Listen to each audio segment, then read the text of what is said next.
ఇక డీటెయిల్స్ లోకి వెళ్తే రాష్ట్ర ముఖ్యమంత్రి జూన్ 1న కాకినాడ జిల్లాలో జరిపే పర్యటనను అన్ని ఏర్పాట్లు పటిష్టంగా చేపట్టాలని జిల్లా కలెక్టర్ ఎంఎన్ హరీంద్ర ప్రసాద్ అధికారులను ఆదేశించారు. ఈ సందర్భంగా ఆయన మాట్లాడుతూ ముఖ్యమంత్రి జూన్ 1వ తేదీన తుని నియోజకవర్గంలోని చామవరం గ్రామంలో పేదల సేవలో ప్రజావేదిక పెన్షన్ల పంపిణీ లబ్ధిదారులతో ముఖాముఖి పార్టీ కేడర్తో సమావేశం కార్యక్రమాల్లో పాల్గొంటారని తెలిపారు. ఈ పర్యటన ఏర్పాట్లను జాయింట్ కలెక్టర్ ఓవరాల్ సూపర్వైజరీ ఆఫీసర్గా పర్యవేక్షిస్తారన్నారు. అలాగే వీఐపీ భద్రతా కాన్వాయ్ బందోబస్త్ రూట్ మ్యాప్ అంశాలను పోలీసు శాఖ చేపట్టాలన్నారు.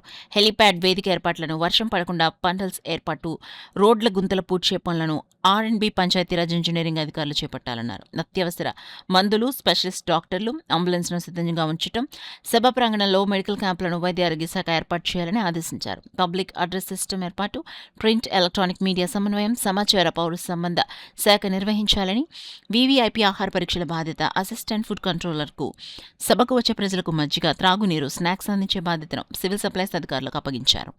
అలాగే పర్యటన ప్రాంతాలలో పారిశుద్ధ్యం సుందరీకరణ పనులను తుని మున్సిపల్ కమిషనర్ ఎండీఓలకు ఆదేశించారు.